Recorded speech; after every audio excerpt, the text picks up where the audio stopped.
8వ వాక్యం చదివించే. కీర్తన 52:8. నేనైతే దేవుని మందిరంలో పచ్చని ఒలీవ చెట్టు వలె ఉన్నాను. దేవునికి మహిమ కలుగును గాక. ప్రార్థన చేద్దాం. మహాపరిశుద్ధుడు, మరొకసారి నీ పాదాల చెంతకు వస్తున్నాం నాయన.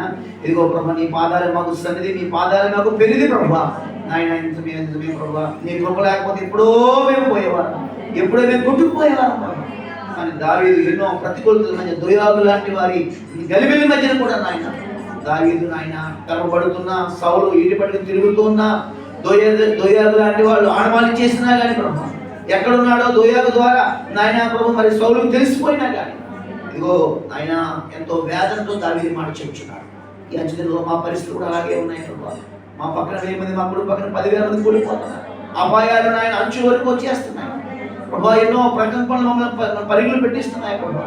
కాబట్టి మమ్మల్ని క్షమించండి. ఇంకనో ప్రభా నీ కృప కొరకు ముందుకు సాగినట్లుగా మమ్మల్ని బలపరచండి.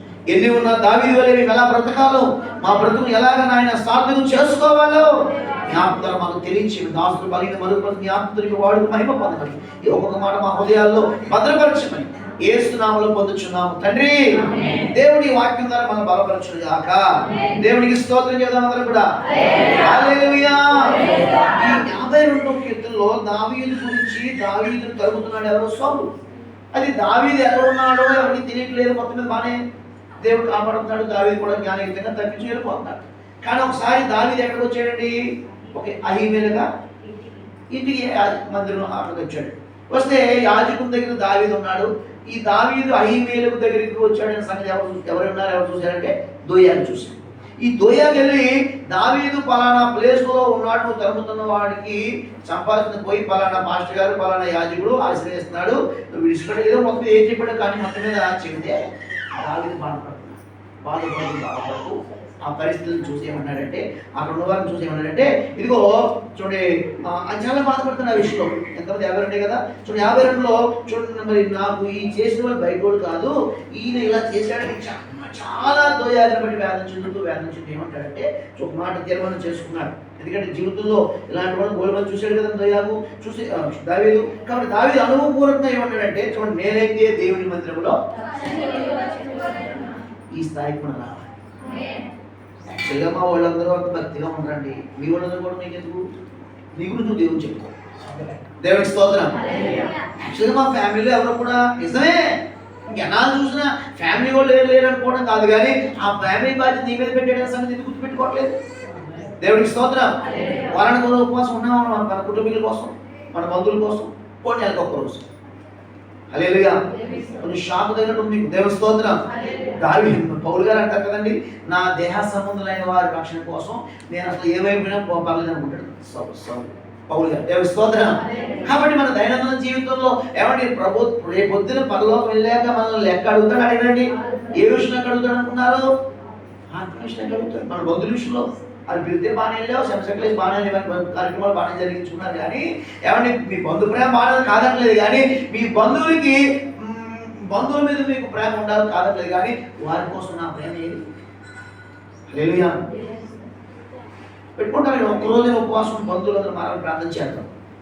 అందరూ ఎలా మారుతారండి? మనం చూసే మారిపోరు, మనం కరెక్ట్గా ఉంటే కదా. దేవుని స్తోత్రం. మనలో 99 వంకలు కనపడతాయి, అసలు మారాలంటే కనపడే కొద్ది. కాబట్టి వారి కోసం మనం ఏం చేయాలి? ఒకరోజు నిర్ణయించుకోవాలి.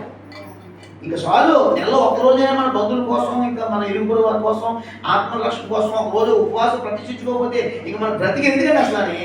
దేవుడికి స్తోత్రం. ఎందుకంటే మనం ఇంకా మన కోసం బ్రతికే రోజులు కాదు ఇవి, ప్రభు కోసం బ్రతికే రోజు. అనేక ఆత్మను ప్రభుకి అప్పగించే రోజులు ఇవి. తండ్రి యేసుక్రీస్తు వారి శ్రమ దినాలు క్షమించాలి. ఆయన శ్రమలో ఆఖరిలో 7 మాటల్లో ఆఖరి మాట ఏమన్నాడంటే, తండ్రి అన్నీ అప్పగించాడు. కొట్టేవారికి వీపుని అప్పగించాడు, ఓడబెరిగిన గంటను అప్పగించాడు, గుద్దేవారికి తలను అప్పగించాడు. ఏంటంటే పరదేశంలో ఉన్న దొంగకి ఏంటండి క్షమించాలి, దొంగకి పరదేశం అప్పగించాడు, తల్లికి యోహాన్ని అప్పగించాడు. ఇంకానండి ఇంకా మిగిలిపోయిన గుర్తురాట్లేదు. తండ్రికి తన ఆత్మ కూడా అన్ని అప్పగించాడు. అప్పగింతలు బాగున్నాయి. దేవుని స్తోత్రం. అన్ని అప్పగించిన తన కూడా తన ఆత్మను కూడా అప్పగిందో తెలుసా అండి. ఆయనలో భద్రత ఉంది కాబట్టి దేవుని స్తోత్రం. ఎందుకు మన స్నేహితుల కోసం మన బంధువుల కోసం ఉపవాసం ఉండాలని ఒక తీర్మానం చేసుకోవాలని బాధపడి రావాలంటే మనం కలిగిన భద్రత వారికి. మన బంధువులు మనకన్నా కోటీసులు, మన బంధువులు మనకన్నా ఎకరాలు ఉన్నాయి కానీ ఎకరాలు ఏమంటారు దేవుని స్తోత్రం. ఎకరాలు ఉన్నాయని వారికి నిగ్రహం ఉందండి. వాళ్ళు చనిపోతే ఎక్కడికి వెళ్ళిపోతారు? డైరెక్ట్ ఈసా పాస్పోర్ట్ లేకుండా డైరెక్ట్గా వెళ్ళిపోతారు. దేవుని స్తోత్రం. వారి కోసం మన ప్రభు అక్కడికి వెళ్ళాక లెక్క అడిగినప్పుడు ఎవరంటే మా మాట ఏంటంటే కుదరదు. మన మాట మన బంధువులు ఎంటరేమో కానీ ఏసఐ మాట ఎంటర్టైన్మెంట్. కాబట్టి ఏసయ్య దృష్టి వారి మీదకి వెళ్ళాలంటే మీడియేటర్గా మనం మారాలవుద్దా? 40 సంవత్సరాల పాపం సంపుకు తినేసారు ఎవరో దేవుడి పిల్లలు ఇజ్రాయేలీలు. కానీ మోషే మధ్యవర్తిగా ఉన్నాడా లేదండి? మోషే భౌతికమైన ఈ కణాను వెళ్ళలేకపోయాడు కానీ ఇప్పుడు పరలోకంలో మోషే కింద పడతారా పడలేదా? అది రేంజ్ అంటే దేవుని స్తోత్రం. భౌతికంగా కొన్ని ఆధిక్యులు మనకు లేకపోవచ్చు భూమి మీద, కొంతమంది తక్కువ చూడ తప్పలేదు కానీ గమనించగలుగుతారా మన స్వాస్థ్యము మన జీవం పరలోకంలో దాచబడును గాక. దేవునికి స్తోత్రం చేద్దాం గట్టిగా. కాబట్టి ఇక్కడ ఒకటి దావీదు దగ్గరికి వద్దాం. దావీదు పరిస్థితులు ఎంతో విస్తృతంగా విడ్డూరంగా ఉన్నాయి. కిడి చేసేవారు బయట వారు కాదు. అయినా సరే చూడండి, మరి అతనికి సహాయం చేసిన దూయించినప్పుడు ఈయన వేదలతో ఒక నిర్ణయం తీసుకున్నాడు. ఏమైపోయినా సరే చూడండి, నేనైతే దేవుని మందిరంలో పచ్చని ఒలి పచ్చటి ఒలి ఉన్నాను, నిత్యము దేవుని ఉపయోగం. ఈ రోజున మన నమ్మిక ఎవరి మీద ఉంచుకోవాలంటే మన ప్రభు అయినా నిజంగా ఏమంటే ఎందరో నమ్మి మోసపోయాం. హల్లెలూయా. రీసెంట్గా మేము నలుగురు సేవకులు కలిసి ఒక సేవకులు నమ్మి మోసపోయాం. అప్పుడు ఏం చేయాలి మాస్టర్ గారు? మోసపోయాం కదా, చిన్న అమౌంట్లో మోసపోయాం కానీ మరి ఏంటంటే ఏం చేయాలంటే ఏముందన్నా క్షమించేసాను. ఇప్పుడు దేవుడి స్తోత్రం, దేవుడి స్తోత్రం. ఇంకో పాస్టర్ గారు అందరూ ఒకే ఉంటారు కదా సేవకులు, ఏదో చేయాలన్నా ఎంత చేసేది క్షమించి. నేను అప్పుడే 3 క్షమించేసిన పాస్టర్. దేవుడి స్తోత్రం. సరే మనం ఏం చేయలేము కొన్ని సార్లు. ఏమండి మరి ఎవరైనా బయట వాళ్ళు ఎవరైనా అందులో ఎవరైనా అనుకోవచ్చు కానీ చూడండి అలాగా ఈ దేవుడి పిల్లలు చేసి ఏం చేయాలి? మనం ఏం చేద్దామండి? మనం ఒకటే లాస్ట్ అండ్ ఫైనల్ డెసిషన్ క్షమించేసిన అంతే. దేవుడి స్తోత్రం. ఆయన చూసుకుంటాడు. దేవుడికి స్తోత్రం. కోర్టు ఆయన జడ్జిమెంట్ ఆయన. దేవుడికి స్తోత్రం. ఏమన్నా రివర్స్ ప్రతిఫలం ఇస్తాడు ఆయన. ఏంటంటే బాగా గారు వద్దు బాబు, ఆల్రెడీ నేను క్షమించి 72 గంటలు అయింది, నువ్వు కూడా మొదలు పెట్టి క్షమించమని. దేవుడి స్తోత్రం.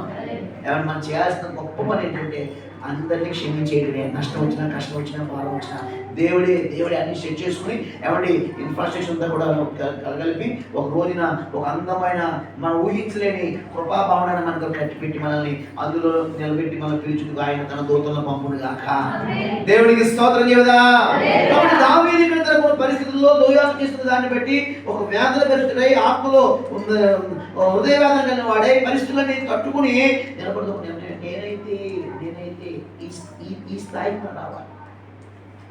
ఆంధ్రాలో ఉన్నారు అనే కాదు, ఇక్కడ అందరూ కాదు సమస్య. అందరి అనే సంగతి మర్చిపోవాలి. దేవుడు మనమే, నేను దేవుడు. మందిరంలో ఎప్పుడైతే సరే రాజస్థాన్ కూడా ప్రభావ నాకు ఎవరు లేదు ప్రభావ, నువ్వు అక్కడ మరి ఎవరు లేదు, భార్య లేదు, పిల్లలు లేదు, సంఘం లేదని దేవుడి దగ్గర మనం ఎలా రావాలి? సింగిల్గా రావాలి, అన్నీ పక్కన పెట్టి రావాలి. విత్ రెస్పెక్ట్ ఎవరు మనం చెప్పుకుందాం ఆ విషయంలో. అందరినీ పక్కన పెట్టి అన్ని పక్కన పెట్టి దేవుడితో పోరాడు ప్రార్థనతో పోరాడు ఎక్కారండి. మరి మా పెద్ద ఆయన ఉన్నాడు యాకోబు, ఆయన మోడల్ తీసుకోకపోతే బాధపడ్డా. దేవుని స్తోత్రం. మా ఆవిడేనండి, ఈవిడ మా ఆవిడండి, ఈయన మా ఆయనండి. ఓహో భలే ఉంది భాష. దేవుని స్తోత్రం. ఇక్కడే ఆయన ఆవిడింటికి లేక మా బయటికి ఉంటాడు. ఈ మర్యాదలు మండిపోతుంది. దేవుని స్తోత్రం. సంఘంలో సమాజంలోనే కాదు, మర్యాదలు ఇంట్లో కూడా అదే క్వాలిటీ కలిగి కాక అప్పుడు దేవుడు స్థితికి మేర మందిలోనే కాదు సంఘం ఇంట్లో కూడా ఉంటాయన్నమాట. మరి ఎక్కడికి వెళ్ళినా ఆయన కన్ను మనల్ని వెంబడిస్తూనే ఉంటుంది. ఆ భయం కలిగి బ్రతికితే ఖచ్చితంగా మన దేవుడు పచ్చని ఒలివ చెట్టుగా తయారు చేయండి కాక. అది దావీదు ఎందుకు అంటే మొదటిగా తను తాను అనుకున్నాడు. ఎవరు పరిస్థితులను చూసి ఇలా అయిపోయింది, నా పరిస్థితి ఇలా అయిపోయింది అని అనుకోవట్లేదండి అక్కడ. నిజమే, అసలు ఆ టైంలో దావీదు ఒక దెబ్బతో దోయాన్ని చెందబడేయచ్చు.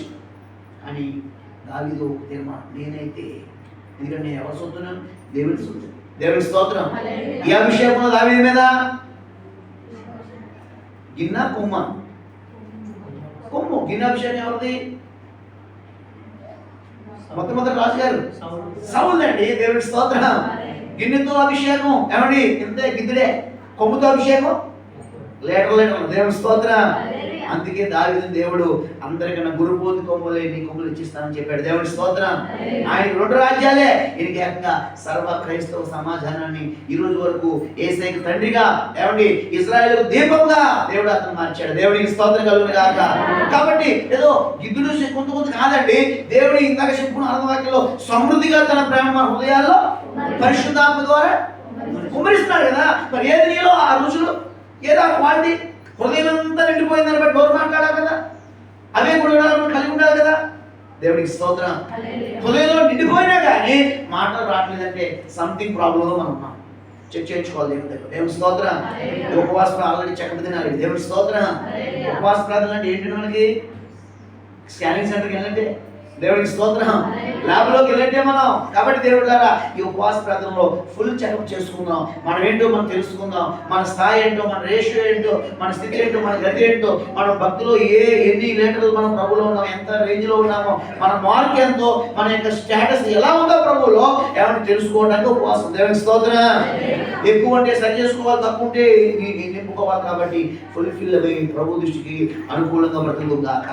కాబట్టి దావీదు మొదట అందరిని మర్చిపోవాలండి. ముందు మనం దేవుని మనం కాపాడుకుంటే ఎదుటి వారిని కాపాడతారు. అవునా కాదండి? ముందు మనమే మర్చిపోతే మన వెనకాల ఎలా కాపాడుతాము? అవునా కాదండి? కాబట్టి ఈ స్థాయికి మనం రావాలి. మొదట నేనైతే అనే స్థాయి చూడండి. యోషువ అంటాడు, వీళ్ళు ఎవరెవరు సేవించినా నేను తక్కువచ్చు గొప్పడు కాబట్టి, ప్రార్థనాపరుడు కాబట్టి, వారికి ఉపదేశుడు కాబట్టి, ధర్మశాస్త్రాన్ని ధ్యానించే మంచి అలవాటు గలవాడు కాబట్టి. ఏమండి భక్తులు ఈ రోజు అందరూ బైబిల్ చదివి వచ్చారు మందిరానికి. చేతులు బైబిల్ చదువు ఒకసారి చూడాలి, ఆశగా ఉంది. టీవీ వెసులుబాటు లేదు కానీ మీకు చూపించుదాం, సంతోషం అంత స్థాయికి ఎదగలేమంట. బైబిల్ చదివారండి, చదువు సేపు అయిపోతున్నా సరే యథార్థంగా చదవనోళ్ళు ఒక ఎత్తరంగా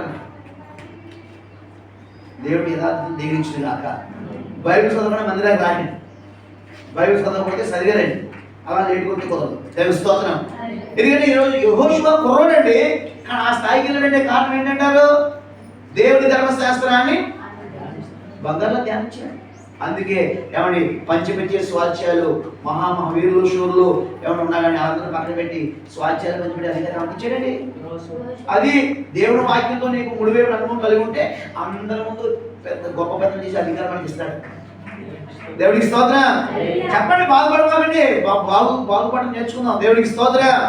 ఖచ్చితంగా చదువు వచ్చింది. మనం ఎందుకు మనం లక్షల చదువుకున్నాం? ఏమండి ఆ రోజుల్లో బాగా కలుపుతాం, ఈ రోజుల్లో ల్యాప్టాప్. కానీ చదువు మారిందండి, పరిజ్ఞానం మారింది కానీ విద్య మారిందా? మరి మన బతుకు తెరుగు కోసం ఉపయోగించుకుంటే ఎలాగ చదువుని? బైబిల్ ధ్యానం చేయడానికి ఉపయోగించుకున్నాం కాక. అసలు బైబిల్ చదవకపోతే మీరు రోజు యథార్థవంతులు అయితే ఆ రోజు టిఫిన్ చేయకూడదు, ఖాళీ గడుపుతూ రావాలి. దేవుడికి స్తోత్రం. ఆ ఫార్ములా పెట్టుకోండి. దేవుడికి స్తోత్రం. హల్లెలూయా. ఎవరైనా సరే.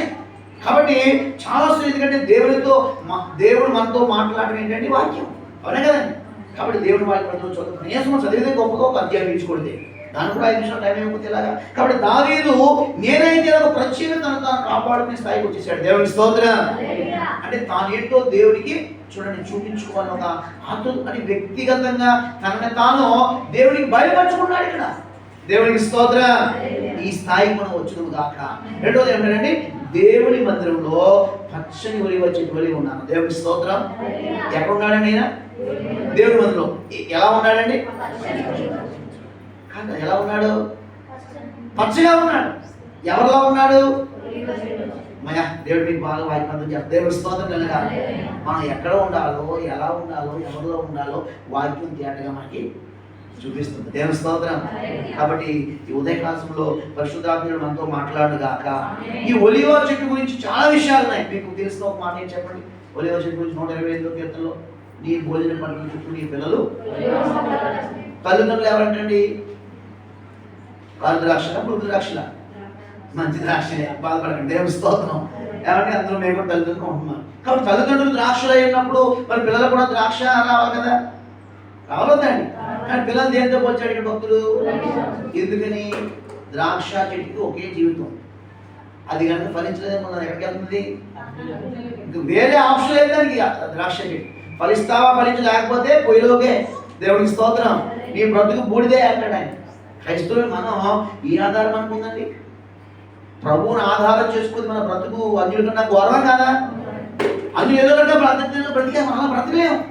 కాబట్టి ఖచ్చితంగా ద్రాక్షావళిలో మనం తక్కువే కాదు, కానీ ప్రభువుని పూర్తిగా బేస్ చేసుకోవాలి. దేవునికి స్తోత్రం. ఒకవేళ ద్రాక్ష చెట్టుగా ఉన్న మనం కనుక దేవుని ఆధారం చేసుకోకపోతే అసలు మనకున్నంత అవమానం ఎవరికైనా ఉంటుందండి? ఎందుకంటే మనం ఏమైపోతాం? బూడిద అయిపోతాం. కాబట్టి దేవుడు బూడిదిగా ఉండకుండా ఉండాలని, నిజ జీవం రావాలని మన ద్రాక్షావళిగా తయారు చేశాడు. దేవుడి స్తోత్రం. అయినా సరే మన పిల్లలు ద్రాక్షావళిగా కాదు, సీడ్లెస్ అని పెట్టలేదు. కానీ ఏమంటే మన పిల్లలు ఎలా ఉండాలని కోరుకుంటాడు? ఎందుకంటే ఒలివ ఉన్న ప్రత్యేకత వేరు. ఆలివ్ ఆయిల్ కదండి, దాన్ని ఏం చేస్తారంటే ప్రతిరోజు ఉదయం పొద్దున్న లేసి త్రాగుతారు. ఒలివలు ఎట్లా వస్తుందండి? యాజకుడు రాత్రంతా ఏదో ఏదో ఏంటంటే ఇప్పుడు సౌరాలు ఏదో దొరుకుతాయి కదా, ఎక్కడో గాడుగా తెచ్చేది కాదు. ఆ ఒలివలోని ఒలివకాయలు తెచ్చుకుని అచ్చమైన ఒలివను అందులో తీయాలంటే రాత్రంతా దంచాలి. ఉదయం కల్లా ఏంటంటే అచ్చమైన స్వచ్ఛమైన నూనె యాజకుడు తయారు చేసేవాడు. ఆ తర్వాత దాన్ని రాజులను అభిషేకించడానిక, లేకపోతే దేవుని మందిలో ఉన్న పాత్రల్ని చిలకరించి శుద్ధీకరించడానిక, లేకపోతే ఏదో విధంగా ఒలివ నూనె కూడా ఏంటంటే దేవుడి మందిలో దీపాలు వెలిగించడానికి వాడేవాడు. దేవుడి స్తోత్రం. ఒలివ నూనె అభిషేకానికి, ఒలివల నూనె ఏమండి ప్రాంతాలు, వ్యక్తులు, పాత్రలు పరిశుద్ధపరచబడి ప్రతిష్ఠించబడటానికి, దేవుడి మందిలో దీపాలు వెలిగించడానికి కాదు. ఒలివ నూనెను ఎన్నో విధాలుగా వాడుతున్నాయి ఈరోజు. దేవుడి స్తోత్రం. ఆ రోజు ఒలివ నూనె క్రిస్టియన్ కమ్యూనిటీ వాడేది. ఈ రోజున అన్ని ఆయిల్స్ కన్నా ఎక్కువ ఏది వాడుతున్నారండి? కొంచెం కాస్ట్ ఎక్కువైనా కొంచెం స్లిమ్గా డ్రమ్ముల్లో ఉండకుండా స్లిమ్గా ఉండాలని అందరూ ఏం వాడుతున్నారంటండి? ఆరోగ్యం అని చెప్పేసి పొద్దులు లేకనే కొంతమంది రాష్ట్ర కుమార్ లాంటి వాళ్ళు ఏమండి గ్లాసు తాగేస్తారు ఒలివ నూనె. దీని కొలెస్ట్రాల్ ఉందా మందు తాగారు ఆయన, ఏమో ఆయన దేవుడి స్తోత్రం. కాబట్టి ఏ విధమైన సరే ఈ శ్రేష్టమైనది మన పిల్లలు ఉండాలని కోరుకుంటున్నాడు. దేవుడి స్తోత్రం. ఒలివ నూనె దేవుడి మందిలో దీపాలు వెలిగించడానికి, అభిషేకించడానికి, ప్రతిష్ఠించడానికి వాడేదే ఒలివ నూనె. అలా మన బిడ్డలు ఉండాలని కోరుకుంటున్నాడు. దేవుడి స్తోత్రం. కాబట్టి అభిషేకించబడి మాటల, ప్రతిష్ఠించబడి మాటల, ప్రత్యేకపరచబడి మాటల, వెలిగినటువంటి మాటలండి ఒలివకున్న గుణం. దేవుడి స్తోత్రం. మనము కూడా ఒలివల వలె ప్రభు కొరకు ప్రతిష్ఠించబడదాం. ప్రతిష్ఠించబడడం అదేంటి? ముక్కులు సీలు తీసేయడమే కాదు. రెండు ప్రత్యేకతలు ఉండాలి క్రైస్తవులకి. ముక్కులు సీలు కూడా ఖచ్చితంగా తీయాలి క్రైస్తవులు, అవసరం లేదు వారికి. ఎందుకంటే మన ప్రభు వేయలేదు కాబట్టి. కొంచెం మాటలకి ఇబ్బంది కానీ కొంచెం నేర్చుకుందాం. దేవుడి స్తోత్రం. పెట్టుకోవడం కాదనలేదు, కానీ ఓపెన్గా బైబిల్ చెప్పే బంగారం క్రైస్తవులకు అవసరమే. ఎందుకని ఓ పాస్టర్ గారు అండి వాళ్ళ పాస్టర్ గారు జరిగింది పరిచర్య. ఒకనగా మన ఆగస్టు 15 పెట్టుకుంటే ఆగస్టు 15 పెట్టుకున్నారు మీటింగ్. అంటున్నారు కానీ ఆగస్టు 15కి కొత్త రారండి, మీ బంగారాలు తీసి పెట్టుకుంటాను. ఇంకేముంది? అంజలు ఎక్కువ అక్కడ. అనుజనులకి బంగారం పూజ చేసుకుంటే తెలుసా మీకు? తెలియదండి. ఏదో చెప్పడం తెలియకపోతే తెలియదు, తప్పేం లేదు. మీ బరువేం పోదు ఇక్కడ. దేవుడి స్తోత్రం. నాకు మొన్నే తెలిసింది. సంవత్సరానికి ఒకసారి బంగారం అంటే దేవుడు పూజ చేయించుకుంటాను. అయ్యో క్యాచ్ చేసేది అంటే మీ బంగారం పెట్టమంటే ఈ ఎరుమొక్కలు అందరూ మొత్తం ఆ మంగళాన్ని మొత్తం బోడైపోయి ఎవరైనా మొత్తం ముక్కులు శివుడు రాబోయే ఎన్నో సోళ్ళు సీళ్ళు మొత్తం పట్టేసి పడపడి తీసి పడేసి అయిపోయి పాటలు చేస్తారు. ఇంకా పిల్లలు ఏంటంటే అనుకున్నారంటే మొత్తం తెలియదు కానీ ఆయన పెట్టేశారు. 4 సీట్లు మోదేశాడు అయ్యారు. దోదం సమర్పయ రమ్మండి అంతే. ఆరాగిపోయింది అక్కడ. అయ్యారు 100 కేసులు ముఖ్యం. ఈ రోజు ఆ ప్రాంతాన్ని రావట్లేదు. దేవుడి స్తోత్రం. ఆరాధన సేవకు రావట్లేదు. కారణం ఏంటంటే దొంగ. ఎంత బాధాకరం. ఆ ప్రాంతంలోకి వెళ్తే చాలా మంది అంటూ ఉంటారు చాలా విషయంలో ఆ చిన్న విషయంలో చూడండి, అది బాధాకరమా కాదా? కుటుంబం నానా జారిపోయింది. కాబట్టి చాలా జాగ్రత్తగా అంచనా ఉంది కాక. హల్లెలూయా. ఇది ఓపెన్, మీకు నచ్చిన నచ్చకపోయినా ఓపెన్ యథార్థంగా తెలిసిన సంగతి ఇది. కాబట్టి చాలా జాగ్రత్త అంచనా ఉంది కాక. ఏమంటే మన ఆశ ఒలివ మీద ఉండాలి కానీ బంగారం మీద ఉండకూడదు. దేవుడికి స్తోత్రం. బంగారం వేసుకెళ్ళి వెళ్ళేవాడు బంగారం ఉండాలి, వాడుకోవచ్చు, ఏదో ఉపయోగించుకోవచ్చు, కాదనలేదు. కానీ కేవలం అది లేకపోతే మన జీవితం లేదు. మా ఆయన ఒక బంగారం చేస్తున్నాడు, ఇది సచ్చినోడు అన్నావంటే నువ్వు సచ్చిందండి, ఇందులో డౌట్ లేదు. బంగారం ఒకవేళ ఉంటే అంత సమర్పణ వాడుకోవచ్చు, ఏదో చేసుకోవచ్చు. కానీ అది లేకపోతే ఇది వేస్ట్ కాదు, ఇది వేస్ట్ అన్నావా మనం క్రైస్తవ వదిలేసి ఈ లోపలికి వెళ్ళిపోవడం వచ్చింది. ఉండాలి కానీ దాని మీదే మనసు ఆమేన్, హల్లెలూయా. కాబట్టి క్రైస్తవులకి సమర్పణ బాహ్య సమర్పణ అవసరమే, అంతరంగ సమర్పణ కూడా. బాహ్య సమర్పణ ఎవరి కోసం? లోపం చూడాలి. అంతరంగ సమర్పణ ఎవరి అవసరం? ఈ రెండు సమర్పణ ప్రభులో ఉన్నాయి. దేవునికి స్తోత్రం. మరి ఆయనలో మనకు రావద్దా అండి? దేవునికి స్తోత్రం. రామోహన్ సురేష్ గారు అంటారు, ఇదిగో మా మందిరం అంతా బంగారంతో కట్టబడింది, మీరు ఎక్కడ ఏది తవ్వుకున్నా ఏ పిల్లలు తవ్వుకున్నా అంతా బంగారం వస్తుంది అంటాడు ఆయన. వస్తుందంత విధిని అలా తీసుకొస్తే పట్టుకోదు. దేవుని స్తోత్రం. తెలంగాణ కదండి బంగారం ఎక్కువ ఉంటాయి, అన్ని మొత్తం ఊళ్ళు ఇచ్చారంటండి. కొన్ని లక్షల కోట్ల రూపాయలు మొదలు పెట్టాడు. దేవుని స్తోత్రం. మీరు కూర్చునే టైల్స్ కింద బంగారం ఉండదు అంటాడు ఆయన. బంగారం ఉండదు అంటే అర్థం ఏంటంటే అవన్నీ కూడా సంఘం ఇచ్చేస్తేనండి, ఒక్క రూపాయి అప్పు లేకుండా లక్ష నక్సలైట్ల ఏరియా, అది పెద్ద పిల్ల ఏదో ఉంటుంది రామవనంలో ఊరడించిన. కాబట్టి ఎంత పెద్ద మందిని కట్టాడు 49 సంవత్సరాల్లో 110 సంఘాలు. దేవుని స్తోత్రం. అంటే మన సమర్పణ బట్టే మన సేవ, మన సమర్పణ బట్టే మన ఆశీర్వాదం, మన సమర్పణ బట్టే మన దీవెన ఉంటుంది. దేవుని స్తోత్రం. దావీదు సమర్పణ చూడ అంటున్నాడు, ఎవరెలా ఉన్నా నాకు అనవసరం, నేనైతే దేవుని మందిరంలో పచ్చని ఒలివ చెట్టు, ఎందుకంటే ఒలివ అనేది ఒక ప్రత్యేకత, ఒలివ అనేది ఒక ప్రతిష్ఠించడానికి వాడేది. మనల్ని ఇప్పుడు ఏం చేయబోతారంటే దావీదు అంటే నేను ఒలివ అంటే అదేంటంటే నేను కూడా ఒక ప్రతిష్ఠించబడిన వ్యక్తిని. దేవుని స్తోత్రం. తప్పులు చేశాడు కానీ ఆఖరికి నా హృదయాసరిగా మారడే మారలేదండి. మరి ఇప్పుడు కొంతకాలానికి ఇజ్రాయెల్ దీపంగా మారడే మారలేదండి. ఇక్కడ మనం కూడా పొరపాటు కొంతకాలం ఆలస్యమైనా కానీ మనం కూడా ఫిల్టరింగ్ మొదలవ్వాలి. మళ్ళీ కూడా ప్రత్యేకత ప్రతిష్ఠించుకోవడం ప్రాసెస్ మొదలవ్వాలి. అంత మాత్రమే కాదు, ఈ రోజున అనేక మంది అభిషేకించబడుతున్న కూడా వాడేవారు. అభిషేకించిన స్థాయి మనకు లేకపోయినా కొన్ని ఆత్మరక్షణ పొందడానికి దేవుడు మనల్ని ఒక ఒలివ చుక్కగా వాడుకునేదాక. దేవునికి స్తోత్రం. ఒలివపై 3 క్వాలిటీ, ఒక అభిషేకించడానికి ఉపయోగించేది, వెలుగునివ్వడానికి ఉపయోగించేది, ప్రతిష్ఠిత కొన్ని వస్తువులు ఏమైనా మాటలు పొందించారనుకోండి, మందులో రాగానే వాటిని ఏం చేస్తారు? దైవ సేవ చేస్తారంటే వాటిని శుభ్రం చేయాలని పెట్టిన తర్వాత ముందు ప్రభా ఈ సంవత్సరం మా మందిరానికి ఇది ఇచ్చారు ప్రభా అని వాటిని ఏం చేస్తారో తెలుసా అండి? వాటిని ఒలివను కలిపి ప్రతిష్ఠిస్తారు. వాటిని దేవుడి మందిరానికే వాడాలి, ఇది దేనికి కూడా వాడకూడదు. ప్రత్యేకత అవసరం. మన ఇప్పుడు మీకు ఎలా చెప్పాలంటే, ఇప్పుడు సౌలు ఉన్నాడండి, సౌలు చనిపోయినప్పుడు దావీదు ఏడుస్తాడు, ఏమని? అయ్యయ్యో బలాజులు చనిపోయారే. అభిషేకించబడిన డాళ్ళు, అభిషేకించబడిన ఈటలన్నీ కూడా శత్రు వశమైపోయింది. అంటే ఆ డాళ్ళుని ఆ ఈటిని కూడా ఏం చేశారంటే అక్కడ ఆ రోజున మామూలు డాళ్ళు కాదేవి, అభిషేకించబడిన డాళ్ళు. అంటే దేవుడి సేవకులు, దేవుడి ప్రజలు వాడే ప్రతి ఐటెంను కూడా ఏం చేస్తారు? ఆ పని కొరకు కొంత ఇచ్చింది, కొంత చేస్తున్నాం, మనం బయటకు ఉన్నాం, ఏమైనా చేసాం ప్రార్థన. అలాగే ఆ రోజుల్లో ఒలివలతో దాన్ని చిలకరించి అభిషేకించేవారు. ఇవి దీనికోసమే వాడబడాలి, వీటి కోసమే వాడబడాలి, ఇవి ఈ పనికే వాడబడాలని ఒక ప్రత్యేకత, ఒక ప్రతిష్ఠ వరకు ఉండేది. దేవుని స్తోత్రం. అందుకే దావీదు సౌలు చనిపోగానే డాలు శత్రువులు పట్టుకుపోతే ఏడ్చేవాడు ఎవరి కోసం? సౌలు కోసమే అనలేదండి. అయ్యో అభిషేకించబడిన డాళ్ళన్నీ పోయి ఏడ్చాడు. దేవుని స్తోత్రం. అంటే ఎంత ప్రేమ, ఎంత మక్కువతో అభిషేకించబడిన వస్తువుల మీద దానికి. ఈరోజు మనం కూడా అభిషేకించబడ్డాం లేదా? ప్రతి ప్రభు మనం ప్రతిష్ఠించలేదా? మనం ప్రత్యేకత కాపాడుకోవట్లేదు కానీ లోకంలోని వేరుపరిచి క్రీస్తులో మనం నాటుకోలేదండి. మనం అది మన గొడవది. కానీ ప్రభువు మనల్ని యోహాను 17 అనుకుంటండి, నేను వారిని లోకంలోంచి వేరుపరిచి సత్యమందు ప్రతిష్ఠింపచేశాను. దేవుని స్తోత్రం. తండ్రి ఇదిగో నాకు ఉన్న పిల్లలు నేను ఎలా ఉన్నా మీరు కూడా మళ్ళీ లేకుండా ఉండాలని ఎంతో తల్లి ప్రార్థన చేస్తాను. దేవుని స్తోత్రం. కాబట్టి ఒలివాకున్న క్వాలిటీ ఏంటంటే వెలుగునిచ్చేది, ప్రత్యేక వాడేది, అభిషేకించడానికి వాడేదే ఒలివ నూనె మొక్క. దేవుని స్తోత్రం.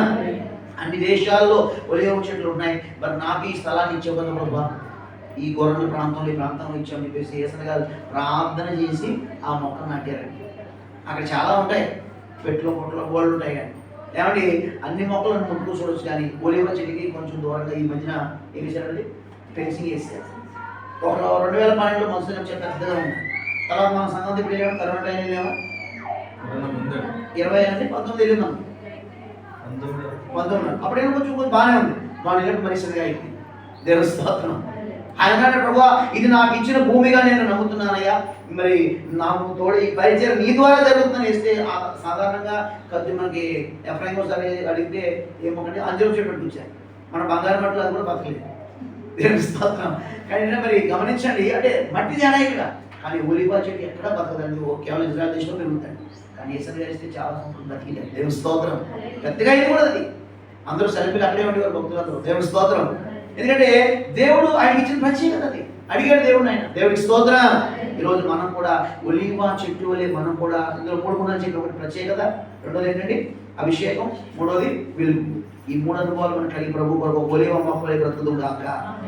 తర్వాత ఇంకొక మాట ఒలీవకి ఏమో తెలుసా? హోషేయ గ్రంథం అండి, హోషేయ గ్రంథం రండి ఒకసారి ఆకలి చేసి చూడండి ఒకసారి. హోషేయ గ్రంథంలో దాని తర్వాత హోషేయ గ్రంథంలో అంటే ఒలీవ చెట్టు గురించి కొన్ని విషయాలు. ఒలీవ ఆ రోజుల్లో దేనికి వాడేవారంటే ప్రతిష్ఠింపడానికి, అభిషేకించడానికి, వెలుగునివ్వడానికి వాడేవారు ఆ రోజుల్లో. దేవుడికి స్తోత్రం. చెప్పండి, దేవుడికి స్తోత్రం. మనం కూడా అటువంటి మన ద్వారా మనం ప్రతిష్ఠించబడాలి, మన ద్వారా కొన్ని ఆత్మల మందిరం రావాలి, మన ద్వారా అనేక మంది వెలిగించబడదు గాక. మనం ఒక ఒలీవ మొక్కలు అనేకులకు వాడబడదు గాక.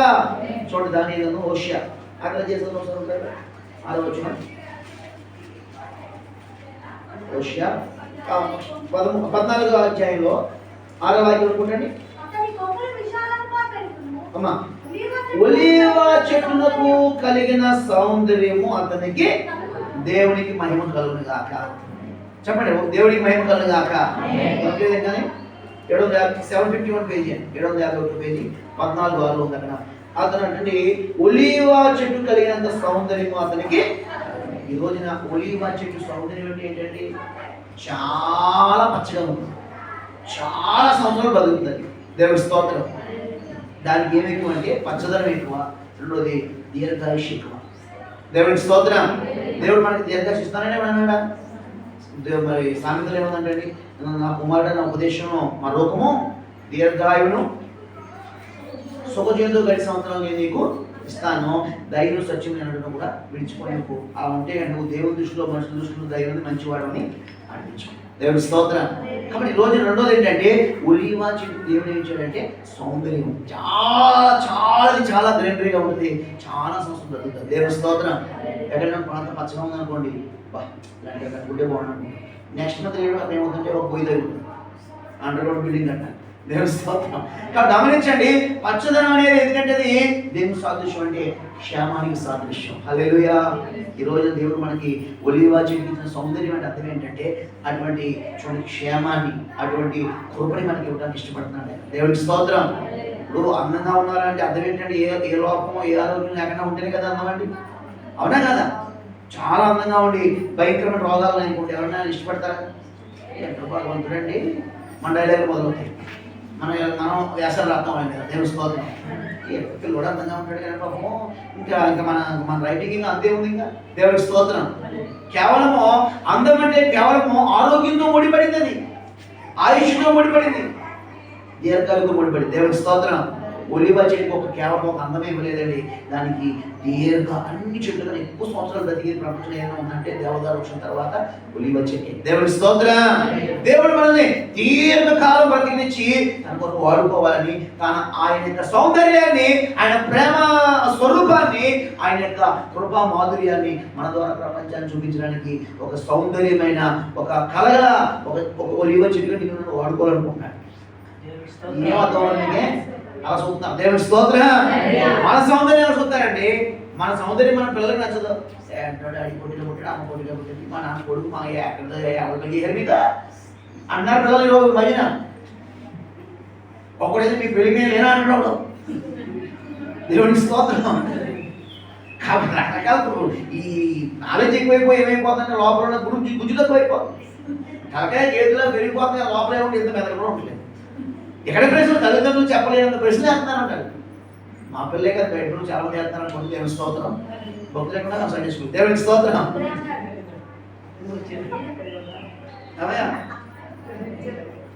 ఏంటి పార్టీ నచ్చలేదా? ఉండకూడదు ఇక్కడ. కుటుంబం పెద్దోడు చేసేది ఎలాగా పెద్ద మనిషి మాకు అన్నింటిలో. దేవుడి స్తోత్రం. వయసులో చిన్నవాడు కానీ మా కుటుంబానికి అతనే పెద్దోడు, అందరూ ఒప్పుకున్నారు అలాంటి. దేవుడి స్తోత్రం. వెళ్ళమని వెళ్ళాడు.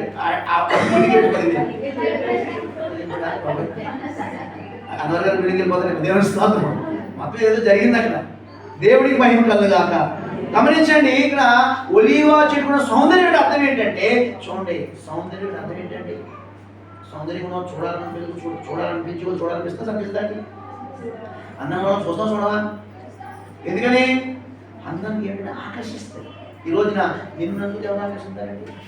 మన పిల్లలే మనల్ని సంతోషపడలేదు, మన బుద్ధులే మనం ఇష్టపడలేదు. దేవుని సౌందర్యం మనలోంచి బయటికి చూపించుకున్నగా. దేవునికి స్తోత్రం. ఆయన ప్రేమ సౌందర్యాన్ని, ఆయన కృపా సౌందర్యాన్ని, దేవుని యొక్క గొప్పతనాన్ని, ఆయన యొక్క తత్వాన్ని మన ద్వారా మనలోంచి మనం చూపించడం నేర్చుకున్నాం అనుకోండి. మిమ్మల్ని చూసండి దేవుడు ఎలా ఉంటాడో తెలుసుకుంటాను అనుకోండి. అంతేమి సంతోషం కూడా ఉందండి. ఎవరు చెప్పారన్నమాట? పౌలు గారు, నేను క్రీస్తుని పోలి నడుచుకుంటాను కానీ మీరు నన్ను పోలి అంటే ఇప్పుడు క్రీస్తుని ఎవరు చూపిస్తున్నారు చెప్పండి? పౌలు గారు చాలా అసహ్యంగా ఉంటాడు. పొట్టి ఆయన, గడ్డం పొడుగు, మొఖం కేసీఆర్ కంటే ముక్కు పొడిగా అంటే చాలా ఇకాగా ఉంటుంది మొక్క స్వరూపం. కానీ ఎందుకు ఇష్టపడుతున్నారు ప్రపంచం అంతా ఆయన్ని? దేవుడిని చూపిస్తున్నాడు కాబట్టి. దేవుడి స్తోత్రం. దేవుడు ఇలా ఉంటాడు, దేవుడి ప్రేమ ఇలా ఉంటుంది, దేవుడి గొప్పతనం ఇలా ఉంటుంది, దేవుడి అభిషేకం ఇలా ఉంటుంది, దేవుడు అని పౌలు గారు శారీరకంగా మలినంగా ఉన్నా, చూడడానికి వికారంగా మన సైజులు ఆయన అనుకుంటా లేకపోయినా, బ్యాగులు లేకపోయినా దేవుడి సౌందర్యాన్ని, పరలోక సౌందర్యాన్ని, ఆత్మ సౌందర్యాన్ని ఆ బలహీనుల ద్వారా దేవుడు చూపించుకున్నాడు కాబట్టి అనేక సంవత్సరాలు వాడుకున్నాడు. వాడుకోలేదా? అపోస్తలుల తరగతి ఆయన ఎందుకు నిలబెట్టాడు? దేవుడి కృపది. దేవునికి స్తోత్రం. ఈ రోజున మనం కూడా ఒలివ చెట్టులోని ఎక్కువ కాలం బ్రతికి ఆ యొక్క బహు సౌందర్యమైన మన అంశంలో రాసినది ఏంటంటే మన సంఘం ఎలా ఉండాలంటే మన ఆయుష్ రాసిన దాంట్లో భారతదేశం బహు సౌందర్యశీలుడిగా మార్చబడి ఒక భాష అడిగారు. భాష కదా ఎక్కడ దొరికి పదాలు అన్నాడు. ఎక్కడే బైబిల్లో దేవుని స్తోత్రం. గమనించండి, ఏమంటే మనమే కాదు మన దేశమంతా ఆయన సౌందర్యశీలుడిగా మారిపోను కాక. అలా మారాలంటే ముందు నీవు నేను ఒక ఒలివ చెట్టుగా బ్రతకాలి, క్రీస్తుని చూపించాలి. అప్పుడే ఆయన అందాన్ని మనలో చూడగలుగుతారు. నేను బాగున్నానా, నేను బాగున్నానా అంటే మంచిగా పొడుగుతూ ఉంటాను. వెళ్ళాక భోజనానికి అంటారండి, అంటారు ఖచ్చితంగా. మీరు చెప్పుకోవట్లేదు కానీ నేను చెప్పుకున్నాను కానీ ఏమంటే అమ్మో దేవునికి స్తోత్రం. ఫోటో అవసరం నీక పెట్టి 200 ఎలా 200 చదివించాడు ఫోటో అండి. ఫోటో అది కడిగించిన 100 రూపాయలు అవుతుంది. ఆ నోటు మొక్క మీద బొడిమంది ఉన్నారు మీకు తెలియదు. దేవునికి స్తోత్రం. గుర్తు కోసం ఫోటో తీసుకు ఎలా పెట్టింది 200 రూపాయలు పోలి 100 రూపాయలు ఎలా ఆ నోటు బొడిమంది ఉంటారు. దేవునికి స్తోత్రం. ఇలాంటి అనుభవం మీకు ఇప్పుడు ఎదురవ్వదమే. దేవునికి స్తోత్రం. హల్లెలూయా. ఈ రోజున చాలా మంది ఆధిక్యత ఎవరండి అసలు? వాళ్ళతో దిగడానికి, వారి అందాన్ని షేర్ చేసుకోవడానికి ఒప్పుకోరు చాలా మంది. ఈ జాడ్యం కొంతమంది సేవలు కూడా వచ్చేసింది. నశించుడు కాక భయపడలేదు. దేవునికి స్తోత్రం. అది ఎంత డోలైనా సరే వాక్య విరుద్ధాన్ని మనం ఖచ్చితంగా ఖండించి కాల్చిపడేది కాక. మీకు దొంగలే చాలా రామని అనలేదు. దేవుడికి స్తోత్రం. ఖచ్చితంగా వాక్య విరుద్ధమైన క్రియలు మనలో ఉంటే ఖచ్చితంగా మనం ఏంటంటే వాటిని మనం ఖండించుకోవాలి. ఏమండి ఏమండి వాటిలో ఉంటే మనం ఖచ్చితంగా వాటిని ఖండించాలి. దేవుడికి స్తోత్రం. హల్లెలూయా. కాబట్టి ఒలీవ చెట్టులే మనం ప్రతిష్ఠించడానికి మనం వాడుకోవాలి, అనేక ఆత్మలు రక్షించడానికి వాడుకోవాలి, అనేక వెలిగించడానికి మనం వాడుకోవాలి కాక. అప్పుడే మనం ఆయన సన్నిధిలో ఒలీవలను వాడకూడదు కాక. రెండోది ఏమండి దేవుని సౌందర్యాన్ని, ప్రేమ సౌందర్యాన్ని, ఆత్మ సౌందర్యాన్ని, కృపా సౌందర్యాన్ని మనలో అనేక చూసినట్టుగా దీర్ఘాయుష్ మనకి ఇచ్చింది కాక.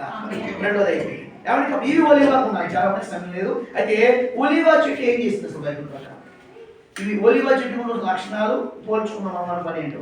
అయితే ఆది కాండం రెండో ఒకసారి ఒక మాట చూద్దాం. ఆది కాండం జస్ట్ 10 నిమిషాలు ముగించడానికి ఇష్టపడుతున్నాను. నేనైతే దేవుని ముందు పచ్చని ఒలీవ చెట్టు వలె అనట్లేదు. కాబట్టి ఒలీవ చెట్టు ఏం చేసింది బైబిల్లో? ఒకసారి ఒలీవ చెట్టు గుణగణాలు ఏంటో, ఒలీవ చెట్టులో మనం ఉండాలని కొన్ని విషయాలు తెలుసుకున్నాం. అసలు ఒలీవ చెట్టులో ఎందుకు మనం ఉండాలి, ఒలీవ చెట్టు గొప్పతనం నేర్చుకున్నాం. 52 ఉంది అక్కడ. నేనైతే దేవుని మందిరంలో ఉన్నాను. కాబట్టి ఒలీవ చెట్టు కొన్ని విషయాలు మీకు తెలిసే ఉంటుంది. ఒక మాట ఉంది ఇక్కడ.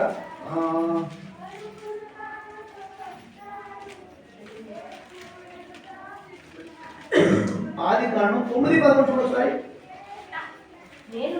8:11 సాయంకాలమున అది అతని యొద్దకు వచ్చినప్పుడు ఉంచబడిన ఒలీవ చెట్టు ఆకు దాని నోట నుండెను గనుక నీళ్లు భూమి మీద నుండి తగ్గిపోయానని నోవాహునకు తెలిపెను. దేవుడి మాటను దీవించును గాక.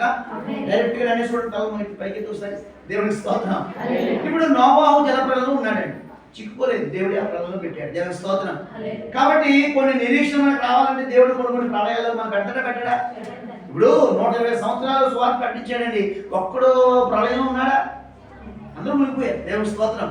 ప్రభా 120 సంవత్సరాలు సేవ చేశారు కదా, మరి నాకు ఇప్పుడు 120 సంవత్సరాలు వాడకట్టండి బాగా దేవుడు కాపాడతారండి. కానీ లోపల ఉన్న నవ్వాలకు నెమ్మది ఉందండి. ఈ అల్లకి కట్టకట్ట ఉన్నాయి, కంచులో పెట్టాను వెళ్ళిపోతుంది, కూర వెళ్ళిపోతుంది, నీళ్ళు వెళ్ళిపోతున్నాయి. ఓ పక్కన పశువులు కొనుక్కో, ఇంకా సకల జాతులు జంట జంటలు ఎక్కడ ఉన్నాయండి చెప్పాలి, ఎక్కడ ఉన్నాయండి? ఇంత బతికేంత ప్రయాసపడ్డామండి. మామయ్య ఏంటండి వాసన, మాకు అసలు ఇంట్లో ఉండగా పుదీనా పద్ధతి తినేవాళ్ళం, ఇక్కడ వచ్చాక పెట్టుకున్న ఆకులు వంద చేస్తానన్నా సరే అమ్మా కంట్రోల్ వచ్చుకోండి. కొద్ది రోజులు దేవుడు మన దేవుడు దీవించిపోతున్నా. దేవుడి స్తోత్రం. వాళ్ళు బయట పిల్లలు కొడుకులు మాట రకరకాల ఎన్నో బాధలు పడతారు సంవత్సర కాలం. అక్కడ ఎక్కడో దొరకకుండా ఇక్కడ ముక్కు పోసుకుంటాను, అవునా కదా? అక్కడ ఎక్కడో పాకిస్తాన్ పక్కన పంపిణీ ముక్కు పోసుకుంటాం. దేవుడి స్తోత్రం. కానీ ఆ పశు రకరకాల అన్ని జాతులు అక్కడే ఆ వాళ్ళలో ఉన్న ఎంత దుర్వాసన వస్తుందండి, అవునా కదా? కానీ మరి నిజంగా ఆ రోజున అంటారు ఒక దైవజనుడు, అవి తిన్న గడ్డి తిన్నారు, అవి తిన్న గిద్దె తిన్నారు, అందుకే ఆరోగ్యంగా ఉన్నారు లోపల. దేవుని స్తోత్రం. లోపల ఇంకొక హాస్పిటల్ లేదు దానికి. హల్లెలూయా. కాబట్టి అన్ని ప్రాయాల్లో ఉన్నారు. కానీ ముందు నేను దేని పంపాడు ఆయన నెలక కాగి పంపితే, కాగికి ఏంటంటే క్రిస్మస్ అందరూ ఎక్కువ వెళ్ళిపోయి అప్పుడు కొంచెం తగ్గినాయి, పూర్తిగా తగ్గలేదు. కానీ శవాలు ఏమవుతుంది నేల మీద పూర్తిగా తగ్గలేదు. నీళ్ళు ఉన్నాయి, ఒక 2 ఫీట్ ఒక కొంచెం నీళ్ళు ఉన్నాయి, శవాలు పైకి తేలేంత నీళ్ళు ఉన్నాయండి.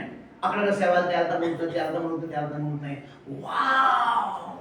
నువ్వు నా సంవత్సరం నుంచి ఇంచుమించుగా లోపల ఏమున్నారు అక్కడ ఈ ముసలాడు మొఖం ఆ కొడుకుల ముఖం ఆ 2 తప్ప ఇంకేవి కూడా కాకి ఇంకా వేసిందంటే ఒక డై కొట్టింది, ఇలా రెక్కలు ఇప్పి అవాగా వెళ్ళిపోయి ఒక పార్టీ దొరికింది. ఇంకా పార్టీలు మిక్స్ అయ్యి నేను అవ్వ చూసాను అంటే టికెట్లో చూస్తున్నాను దాగిపోయి.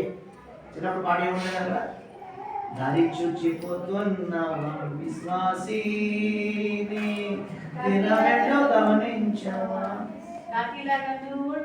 అది పాయింట్. కాకిలాగా ఉంటావా లేకపోతే దేవుడి స్తోత్రం. అంత రాగం రావట్లేదు కానీ దేవుడికి స్తోత్రం. కాకి అయిపోయింది, మనకి ఎవరు మిగిలి ఎక్కడ? అది కూడా నల్లపావని కళ్ళు నలిపే. ఎందుకో నల్లపావని పంపించినప్పుడు అది రెప్పలాడింది. ఎక్కడ ఉందా మొత్తం అంత చిచ్చి కప్పో పూసుకున్నాడు కింద పోతుంది. ఆ వాసన తప్పక పీల్చుకుంటా ఈ ఎక్కడో సేవాలే. ఒక్క మొక్క కనపడలేదు, ఒకే ఒక మొక్క అంటే నాకు కుళ్ళిపోయిన శవాల మధ్యన అన్ని చెట్లు కుళ్ళిపోయి దుర్వాసన పడ్డాయి. అప్పు ఊరుకొప్పండి. ఊరుకొప్పని తెలుసా మీకు? వరదోషం వస్తుంది వాసన, అన్ని కుళ్ళిపోయిన ఊళ్ళు వాసన. అది ఎన్ని స్ప్రే కొట్టినా పోదని దేవుడి గారు తొలగించాను. ఊళ్ళు వాసన తెలియదా? నాకు తెలియదు అది ఏంటో. నేను అన్న తర్వాత దాన్ని చూపించలేదు. దేవుడి ఆ వాసన భరించలేడు అసలు. అయితే ఆ భయంకర పరిస్థితుల్లో ఆ ప్రాణాయాల మధ్యన ఒక అంజూరపు చెట్టు అంటే ఆకు ఒలివా చెట్టు ఏమైందంట, ఏమంటే ఆకు ముదిరాకు పడుతుందా చిరు పడుతుందా? మరి చిరు ఎలా వస్తుంది ప్రాణాయంలో? అన్ని చెట్లు కుళ్ళిపోయినాయి కదా. ఒలివా చెట్టు ఏంటంటే కుళ్ళిపోలేదు. దేవుని స్తోత్రం. ఇంచుమించుగా 11 నెలలు ఎంతో టైం ఉంది అక్కడ. అన్ని రోజులు 150 రోజులు అనుకుంటా అన్ని చెట్లు మునిగిపోయి ప్రాణాయంలో అన్ని కుళ్ళిపోయి. కానీ ఒలివ చెట్టు కుళ్ళిపోకుండా ప్రళయంలో కూడా అది చిగురు వేయటం మానలేదు. చెప్పడం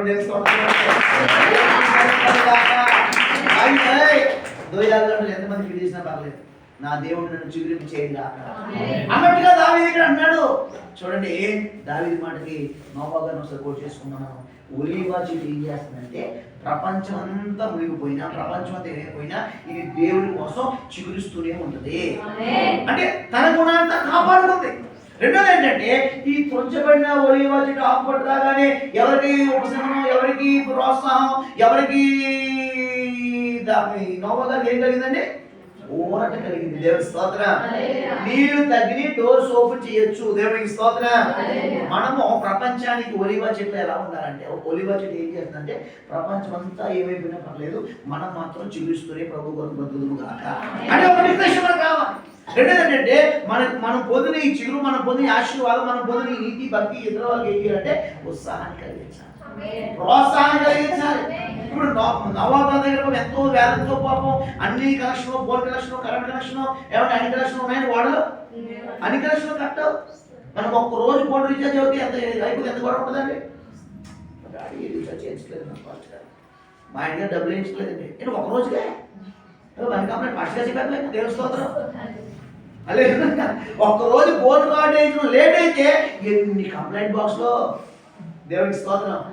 నోవాహుకి ఎవరంటే ఏ కనెక్షన్ లేదు, ఆయన తప్ప. దేవుడి స్తోత్రం.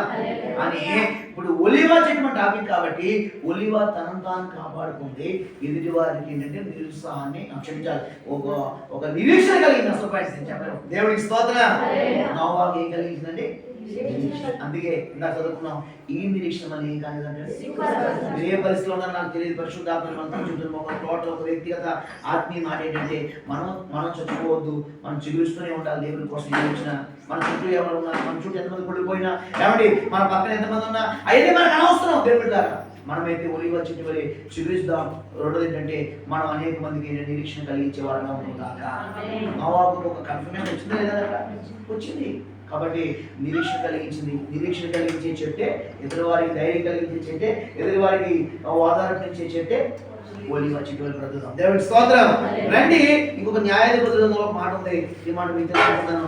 న్యాయాధిపతులను 9వ అధ్యాయమా, మీరు సిద్ధపడలేదండి, జస్ట్ ఈ మూలవాక్యాన్ని బట్టి నడిపించబడి. అమ్మా ఎంతది? 9వ అధ్యాయమా 9:9 చదువు ఒకసారి పడబడ. మమ్మల్ని ఏలమని అడగగా మానవులు దేవుని వలన నరులు పక్షులంటున్నా ఒలీవ చెట్టు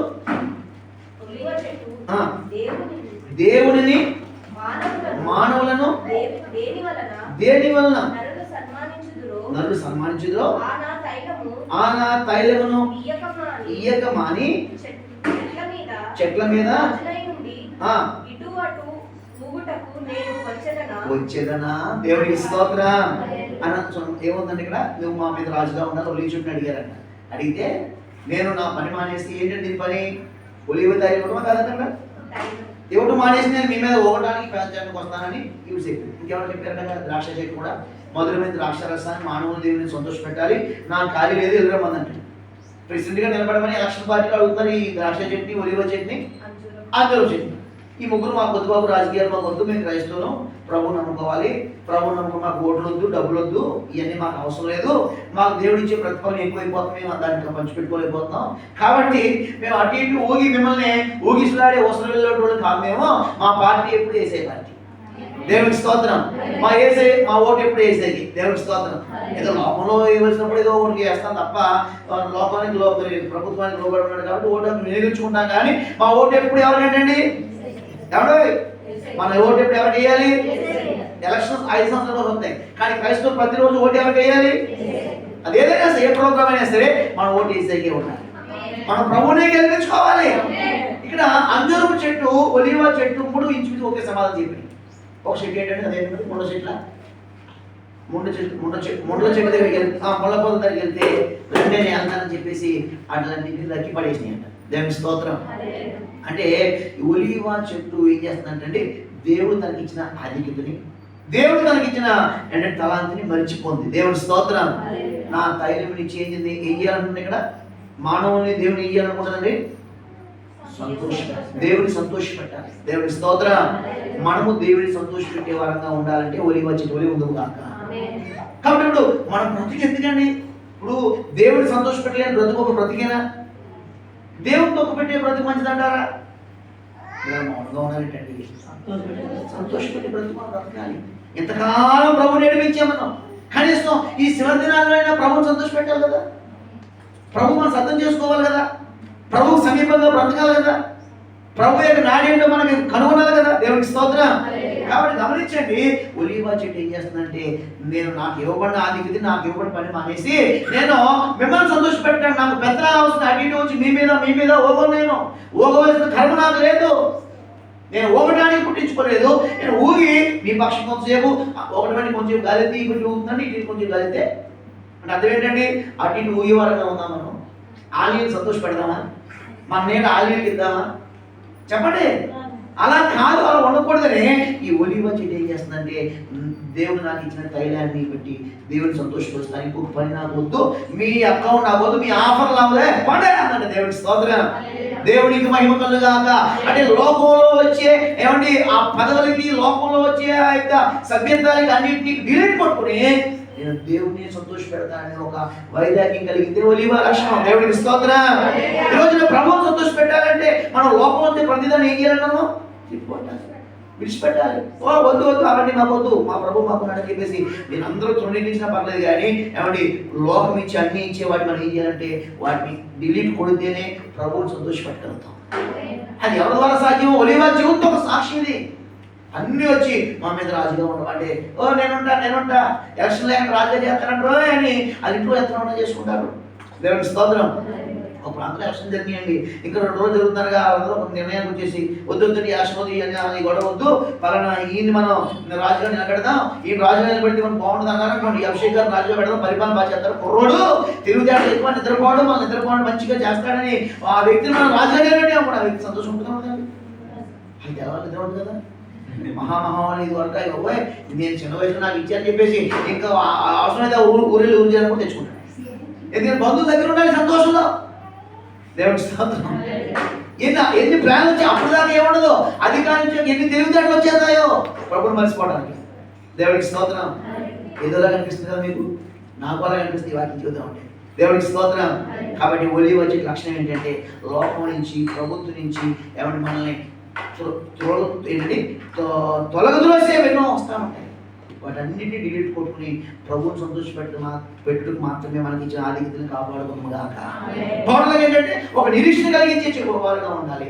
రెండవది ఆపదలో నిరీక్షణ కలిగించేవారుగా ఉండాలి. రెండవది ఏంటంటే ప్రభుత్వం ఎన్ని లోపంలో ఉన్నా సరే మనం అన్నింటినీ ఏంటంటే పక్షంగా దేవుడు ఒక మాట ఇచ్చాడంట, నువ్వు గొప్ప సేవలు అవ్వబోతున్నావు, అన్ని విడిచిపెట్టావంటే ఏం చేయాలి? నువ్వు 3 విషయాలు చేయి. ఎవరిని ఏమనుకో, ఎవరి దగ్గర చేయించాకు, ఎక్కడికి వెళ్ళకు, ఆ గదిలో మోకరించమంటే. అలా ఈ రోజులో ఇప్పుడు పెద్ద సంఘాలు భోజనం పెడుతున్నారు. కానీ మా చిన్నప్పుడు మేము హైదరాబాద్ నుంచి కొత్తలోనే భక్సింగ్ గారు మా ఏంటంటే గోల్కొండ చౌరస్తా హైబ్రోడ్ సంఘంలో అప్పుడు రోజుకి 10,000 మందికి అన్నపెట్టేవాడండి. దేవుడి స్తోత్రం. ఏమంటే సత్యం పలిగారు అన్నాను. దేవుడి స్తోత్రం. ఏమంటే వాస్తవం గమనించిన ఆ రోజున 10,000 మంది పెడతాడు. ఎన్టీ రామారావు షాక్ అయిపోయాడు. రోజున ముఖ్యమంత్రి వచ్చేసి అతను రోజుకి 4 కోట్లు 4 కోట్లు దొరకడం కొరవైపోతుంది, ఆయన రోజు 4 కోట్లు 4 కోట్లు తినబెట్టాడు. ఆయన ఎవరండి? సీఎం గారు. అరే ఎలా పెడతాడు భక్సింగ్ దేశంగా ప్రాంతంలో నాచిపోతా ఉంటే ఈ ఎన్టీ రామారావు చేపట్టుకుని ఒక్కొక్క తీసుకెళ్తా ఉంటే షాక్ అయిపో అంత భారీ వెలుసుకొని సమర్పడతాయండి. లోపలికి తీసుకెళ్ళండి, ఒక మారుమూల చీకటిలో తీసుకెళ్ళి అక్కడ చిన్న చిరుగుపడి కలిపి ఉంటేనంటండి. ఇది కూడా అండి ఈ 2 ప్లేస్లో నాకు ఆశీర్వాదం వస్తుంది, ఇది ఆహారం వస్తుంది అంటేనంట. రాజకీయ రక్షణ కదండి, అంత మంచి కూడా ఇలా ఉందంటండి. దాంట్లో మన దేవుని స్తోత్రం అంటే దానికి అనిపించడం ఉన్నాయేమో. రాజకీయ పలుకుబడి రాజకీయ జ్ఞానం పనిచేదండి. మోకాళ్ళ ప్రాంతం స్తోత్రం. ఈ రోజున 6,000 సంఘాలు ఎక్కువ సంఘాలు కట్టగలిగారంటే చూడండి, ఎవరో దీని మీద ఒక ఒలివ దేవుడు ఆయన వాడుకున్నాడు. ఇప్పుడు పరిస్థితులు బాధాకరంగా ఉన్నాయి కానీ ఆ ప్రాంతం గురించి చూడండి, అద్భుతమైన దైవజనుడు. దేవుడి స్తోత్రం. ఆయన అభిషేకాన్ని ఆకర్షణలో పొందుకున్నాడు, భాషలో మాట్లాడాడు. అయిపోయి ఎంతవరకు మనం ఏమో ఈ క్రమం మీద కట్టుకొచ్చాం, ఇప్పుడు నేను భాషలో మాట్లాడుతున్నాడని చెప్పేసి అమ్మాయిని అప్పటికే వీల్చైర్లో తీసుకొచ్చి కూర్చోబెట్టేవారు. చూడండి ఆ 5 మినిట్లో భాషలో మాట్లాడి ఆరాధన చేసి ఆయన తప్పుడు ఒప్పుకుని ప్రభు ఆత్మ విమర్శించిన ప్రభు క్షమించిన మా సాని ఒప్పుకునేసరికి ఇంత భాషలో మాట్లాడేసరికి కింద భేదాలు వచ్చేసినాయి. వచ్చేసరికి ఏంటి మన దైవం భాషలో మాట్లాడుతున్నప్పుడు దాకా మన డినామినేషన్ వేరు కదా, భాషలో మాట్లాడితే ఎందుకు అది గొడవ అయిపోయింది. గది లోపల బయటకు రాయించేవారు. రంజి తోఫీర్ గారు వెళ్ళి ఆత్మను ఓపిక చేశారు ఆయన. దేవుని స్తోత్రం. హల్లెలూయా. రంజి తోఫీర్ గారు ఎక్కడ, భక్సింగ్ గారు ఎక్కడ, వయసు చేశారు. కానీ ఆయన వాడుకున్నాడు ఆ రోజులో. దేవునికి స్తోత్రం. హల్లెలూయా. అప్పటి నుంచే ఆ ఎన్నో నుంచి పుట్టుకొచ్చింది ఏంటంటే చూడండి, మరి బ్రదర్ అని మొదలైంది. అంటే పురుషులే మాట్లాడాలి, స్త్రీలు మాట్లాడకూడదని. స్త్రీలకు ఒక సంఘం, పురుషులకు ఒక సంఘం వచ్చింది. ఇప్పుడు బ్రదర్ సంఘం వచ్చిందంటే అందులో ఒకే బ్రదర్ సంఘం. బ్రదర్ సంఘం ఎక్కడ తెలుసా మీకు? ఇప్పుడు బ్రదర్ సంఘాలు ఉంటాయి. మా ఆత్మీయ మరి ఎవరంటే చంద్రబాబు గారు, ఏపీ గారు, నాగన్న గారు కొంతకాలం మానవున్న తర్వాత మరి ఏమంది భయించి బ్రదర్ సంఘం. అందులో స్త్రీలు ఉంటారండి. మీరు 2 గంటల కూర్చొని చూస్తే మనం గొడవ పడతాం, నిద్రపోయి అలా పట్టించుకోరు. మీ వల్ల ఏమో ఉండదు. అంతే అలా కూర్చో, స్త్రీలు కూర్చోవాలి, పురుషులే అలా వాయిద్యాలు ఏమి ఉండదు, సెపరేట్గా ఉంటుంది. అసలు ఆడవారు అక్కడ మాట్లాడకూడదు.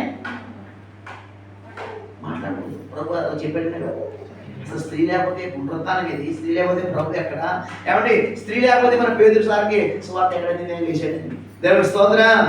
ఆవిడ ఏం బాధపడలేదు. దేవుడికి స్తోత్రం. ఆత్మ ఒప్పుకోకపోతే వచ్చి ప్రమాదాలు ఇలా ఉంటాయి. దేవుడికి స్తోత్రం. ఆయన విమర్శించట్లేదు, ఏమండి ఆయన పొందిన అనుభూతిని సంఘం అర్థం చేసుకోలేదు. హల్లెలూయా. చూడండి, ఒలీవల వలె మనం అనేకులకి ఏం చేయాలంటే చెప్పండి, నిరీక్షణ చెప్పాలి. అర్థమైనది వాక్యం. ఒలివ చెట్టు వలె అనేకులకి లోపం ఒలివ చెట్టు వలె అనేక మనం ఏం కలిగించాలండి? నిరీక్షణ కలిగించాలి. దేవుడికి స్తోత్రం. రెండోది, ఒలివ చెట్టు వలె అనేకులకి మనం ఏం కలిగించాలంటే ఆ దేవుడిని మనం ఏం చేయాలంటే సంతోషపెట్టాలి. అన్ని తొలగి అన్నింటిని డీల్ కొడితే ప్రభుత్వం సంతోషపెట్టగలుగుతాం. మరి మనకు కావాల్సిన ఎవరు ఇస్తారండి? ఆల్రెడీ ఎప్పుడు చూచాడు, ఇంట్లోకి వచ్చి చేసుకో, మీరు నిండా ఉన్నాయి. దేవుని స్తోత్రం. మూడోదిగా చూస్తే ద్వితీయోపదేశ కాండం 24వ అధ్యాయం ఒక మాట ఉంది. చూడండి, ఒలివ చెట్టు లక్షణం ముగిస్తున్న సమయం అయిపోయింది. 24 చక్కటి మాట ప్రభు మనకి నేర్పించును గాక. చూడండి, 20 వాక్యం 24 మాట ఉందట.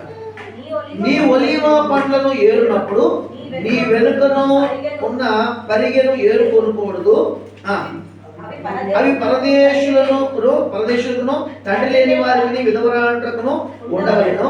నీ ద్రాక్ష పండ్లను కోసినప్పుడు నీ వెనకున్న పరిగెను ఏరుకొనకూడదు. అది పరదేశులకును తండ్రి లేని వారికి నీ విధవరాండ్రకును ఉండవలెను. నీవు ఐగుప్తు దేశమందు దాసుడవై ఉంటివి అని ఎంత సూపర్ ఎక్స్ప్లెనేషన్ ఇచ్చాడు దేవుడు. దేవుని స్తోత్రం. ఒకప్పుడు నువ్వు దాసుడైనావు బిడ్డ, ఇప్పుడు నువ్వు స్వతంత్రుడు అయ్యావు. కాబట్టి నువ్వు స్వతంత్రుడు ఏంటి సంతోషపడే అవసరం లేదు. ఒకప్పుడు నీ స్థితి ఏంటో మర్చిపో. ఒకప్పుడు నువ్వు ఎక్కడో ఐగుప్తులో ఎలా ఉన్నావండి? దాసుడులో ఉన్నావు. ఇప్పుడు విడుదల పొందావు. విడుదల పొందిన నువ్వు ఏం చేయాలంటే అనేక మందికి నువ్వు వెదజల్లిలా ఉండాలి. దేవుడి స్తోత్రం. అనేకులు క్రీస్తు యొక్క ప్రేమ, క్షమాపణ, దయాజాల్ని చూపించాలి. దేని ద్వారా? నువ్వు చేసే ప్రతి పని ద్వారా. దేవుని స్తోత్రం. నువ్వు పండుగ వస్తున్నావు, కొన్ని గుప్పిళ్ళు వదిలిపెట్టాలి. ఎందుకంటే వెనకాల కొంతమంది ఉన్నారు, వాళ్ళు తండ్రి లేని వారు, విధవరాలు, పేదలు ఉన్నారు, వారికి నువ్వు వదలాలి. దేవుని స్తోత్రం. దేవుడి మాటలు దీవించును గాక. అనగా క్రీస్తు ప్రేమ మన క్రియల ద్వారా ఏం చేయాలంటే అంటే ఒక ప్రేమ అంటే కానీ ఇప్పుడు ప్రేమను అంటే ఇప్పుడు మనం చేసే పనిలో కొంచెం తిని అన్నాం, కొంచెం మనం తినేసి ఎంగిలన్నాం పక్కలకి ఇచ్చేయమని కాదండి. దేవుని స్తోత్రం. ఏమన్నా అది కాదు ప్రేమ. ఏమండి మనం కనుక రాత్రి అన్నం తిన్నా సరే కొత్తగా ఎవరైనా వస్తే వాళ్ళు వేడి అన్నం పెట్టాలి. దేవునికి స్తోత్రం. మనం 10 రోజులు కూడా ఎక్స్పెక్ట్ తిని వాసన వస్తే తినొచ్చు. కానీ ఎవరైనా వస్తే బేదలు వస్తే, విధవులు వస్తే, అనాథలు వస్తే వాళ్ళకి ఏం చేయాలి? ఫ్రెష్గా. అది దేవుడి ప్రేమ. దేవునికి స్తోత్రం. అలా చేయగలుగుతాం మనం అంటే చేయమాట. అందుకే మౌనంగా అన్నమాట. ఏంటంటే మార్పులు ప్రాపర్టీ చేసుకున్నారు. దేవుని స్తోత్రం. అలాంటి వాళ్ళు ఇంతకు మీ ఇంటికి రాలేదా? మీరు మనం పిలవలేదా? పిలుద్దాం. దేవునికి స్తోత్రం. చెప్పండి, దేవునికి స్తోత్రం. మీరు మౌనంగా ఉంటే నాకు నోటంటే మనకు చెప్తే మనం మాట్లాడకూడదు. మీరు సమాధానం చెప్పాలి. దేవునికి స్తోత్రం. అమ్మగారు మాట్లాడుకున్నారు, ఒక పాట మిస్టేక్ అయిపోయింది. దేవునికి స్తోత్రం. మనం మౌనంగా చాలా బాగుంటేసుకుంటున్నాం. ఇస్తేలాగా ధైర్యంగా ముందుకు రావాలి. దేవునికి స్తోత్రం. అందుకే ఉపవాసం. దేవునికి స్తోత్రం. కాబట్టి ఒలీవ చెట్టుకున్న సౌందర్యం మనకి ఇచ్చిన కాక దేవుని సౌందర్యాన్ని బయలుపరచాలి. ఒలీవ చెట్టు వలె ఏమంటాడు ఆయన? ఒలీవ చెట్టు దేనికి వాడుతున్నారంటే అభిషేకానికి వాడుతున్నారు. మనం కూడా అనేక మంది ఆత్మరక్షణకు వాడబడుతుంది కాక. ఒలీవ చెట్టు అనేక మంది వెలిగించడానికి, ఆత్మను వెలిగించడానికి దేవుడు మనం వాడుకోండి కాక. కాబట్టి అనేక ఒలీవ చెట్టు కూడా వస్తువులు ప్రతిష్ఠించడానికి వాడుతున్నారు. మనల్ని బట్టి కూడా కొంతమంది ప్రతిష్ఠలోనికి మన ప్రతిష్ఠిత, మన సమర్పణ, మన భక్తి చూసి అనేక మంది ఏమవ్వాలంటే మనలా ఉండాలని అనేక మంది ఆశపడాలి. చెప్పండి, దేవునికి స్తోత్రం. అది బాబోయ్ మీ సంఘంలో ఉన్నారు, అయ్యి బాబు వద్దాడు బాబు అనకూడదు. హల్లెలూయా. నన్ను అన్నారు, ఒకళ్ళు అన్నారు, అది సంఘానికి వస్తున్నారంట పాస్టర్ గారు, ఎలా రానిస్తున్నారండి? పెద్ద గొడవ మంది అడుగుతాడండి. ఏంటంటే వాళ్ళ గురించి మీకు తెలియదంటే కానీ మరి మా దగ్గర బాగానే ఉన్నారు, అవసరం ఉన్నారు, బాగానే ఉన్నారంటే చూసుకొని జాగ్రత్త మరి. దేవునికి స్తోత్రం. అంటే ఆ సాక్ష్యం ఎందుకు బాధ ఎందుకు ఈ నుండి సాక్ష్యం అనిపిస్తుంది. అలాంటి సాక్ష్యం ఎవరు చూస్తే మనకు బాధ కదా. అది చెప్పిన బాధ, విన్నా బాధే, చాలా బాధ. అలాంటివి కాకుండా ఒలీవ చెట్టు దీర్ఘాయుష్యులు ఉన్నాం, ఆయన ప్రేమ ఉన్నాం. ఈ 3 లక్షల ప్రభువు బతుకుము గాక. ఎందుకు ఒలీవ చెట్టు దాగుతున్నానంటే ఒలీవ చెట్టు ఏం చేసిందంటే ఏం కలిగిందంటే ఈరోజు నోవహు లాంటి ఎంతో మంది దేవుడు మాట విన్న వారికి, దేవుడు జీవిస్తున్న వారికి నిరీక్షణ కలిగించడం గాక. రెండోది ఏంటంటే అనేకులు క్రీస్తు ప్రేమను చూపించడం గాక. ప్రభువును మాత్రమే సంతోషపెట్టడం గాక. మరి ఎక్కడ ఉందంటే ఈ మాట ఇర్మియా గ్రంథంలో ఉంది. ఒక మాట మాట ఇర్మియా గ్రంథంలో 11:16 ఒకసారి. అప్పుడు మన పేరు ఎలా మారుతుంది? 11:16 ఇర్మియా. ఎంతమంది 11:16లో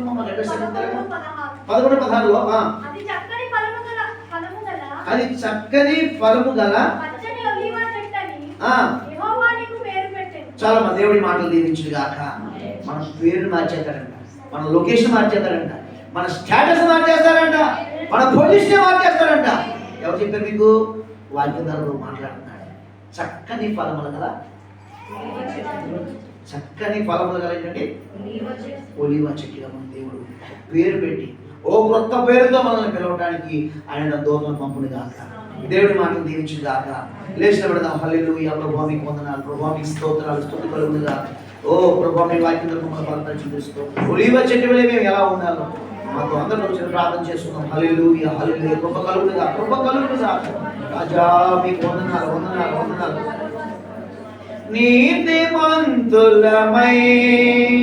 మోవేయుదము, నీతిమంతులమై మోవేయుదము.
వాక్యం ద్వారా మాతో ముచ్చరించారు, మాట్లాడారు, హెచ్చరించారు, బలపరిచారు, సత్యాన్ని బోధించారు, గుర్తు చేశారు.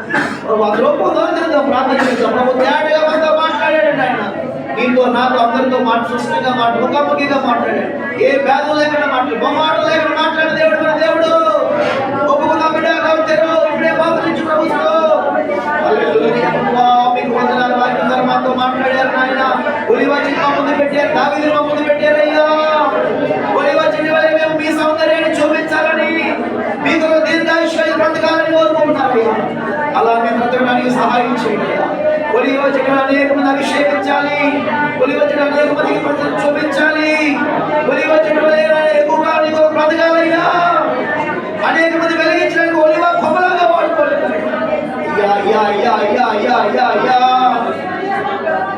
ఒలీవ నూనె ద్వారా ఎంతో మంది కష్టాలు తగ్గుతుందో అలాగే అనేకలో పాపము తగ్గిపోవాలి మా ద్వారా.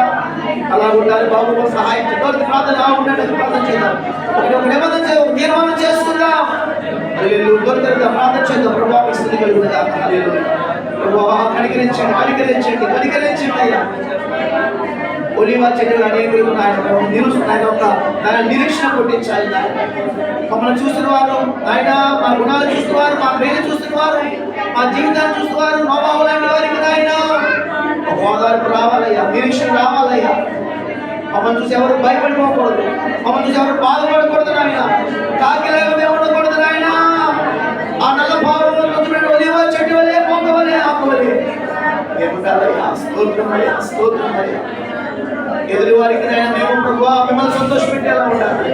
ఎన్ని ఆధిక్యతలు వచ్చి వాటిని త్రోసిపుచ్చాలి, కానీ మిమ్మల్ని మాత్రమే సంతోషపెట్టాలి. మా ఓటు ఎప్పుడు మీకే వేయాలి అయ్యా. ప్రతిరోజు మిమ్మల్ని మేము గెలిపించాలయ్యా. మేము గెలవకూడదయ్యా. మేము ఎప్పుడు తగ్గిపోవాలి నాయన. ప్రార్థన తీర్మానం చేస్తుంది. మనతో గట్టిగా మాట్లాడాడు. ఎవరికి ఆధిక్యతలు వచ్చిన, అర్హతలు వచ్చిన,